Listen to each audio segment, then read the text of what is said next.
నమస్తే, నేను మీ ఈశ్వర్. ఈ6 న్యూస్కి స్వాగతం. వార్తల్లోని ముఖ్య అంశాలు.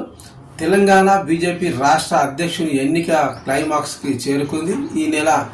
ఈ నెలాఖరుకే రాష్ట్ర బీజేపీకి కొత్త అధ్యక్షుడు రాష్ట్ర బీజేపీ అధ్యక్షుడు కేంద్ర మంత్రి కిషన్ రెడ్డి ప్రకటించడంతో కౌన్ బనేగా తెలంగాణ బీజేపీ చీఫ్ అంటూ కాషాయ పార్టీలో చర్చనీయాంశంగా మారింది. అయితే ఇదే క్వశ్చన్పై గత కొద్ది రోజులుగా పొలిటికల్ సర్కిల్లో హాట్ డిబేట్ నడుస్తున్నాయి. అయితే తెలంగాణ బీజేపీ అధ్యక్షుడి ఎన్నిక ఆల్మోస్ట్ క్లైమాక్స్కి చేరుకుంది. పార్టీ లిస్టు సైతం సిద్ధమైనట్టు తెలుస్తుంది. తెలంగాణ బీజేపీ అధ్యక్ష రేసులో 3 నేతలు ఉన్నట్టు సమాచారం. పార్టీ లిస్టులో ఈటెల రాజేందర్, డికి అరుణ, రామచంద్రరావు ఉన్నట్టు సమాచారం. అయితే ఈ 3లో ఈటెల రాజేందర్ ముందున్నట్టు చెబుతున్నారు. తెలంగాణలో బీసీ నినాదం వినిపించేందుకు ఈటెల రాజేందర్ను అధ్యక్ష పదవి దక్కనుందని సమాచారం.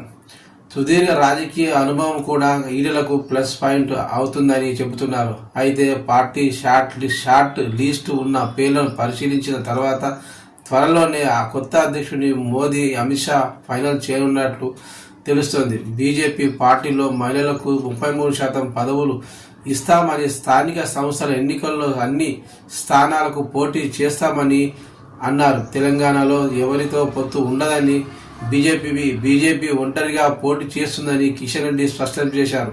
ఉచితాలు వద్దు అని బీజేపీ ఎక్కడ అనలేదని, రాష్ట్ర ఆదాయ వనరులను చూసుకుని ఎన్నికల హామీలు ఇవ్వాలని ఆయన అన్నారు.